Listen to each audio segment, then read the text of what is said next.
আসসালামু আলাইকুম, কেমন আছেন সবাই? Welcome to Salma Shakila blog. তো আজকের ব্লগটা দুপুরে রান্না দিয়ে শুরু করলাম। তো আম্মু মাছের মাথা দিয়ে কদু রান্না করতেছে। কদু জিনিসটা আমাদের ঘরে সবারই প্রায় পছন্দ। মাছের মাথা দিয়ে কদু রান্না করলে স্বাদটা দ্বিগুণ হয়ে যায়।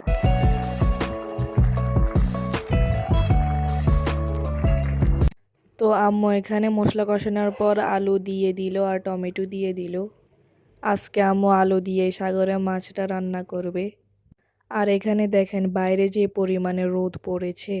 গ্রীষ্মকালে কুয়েতে প্রচণ্ড পরিমাণে রোদ থাকে। আমাদের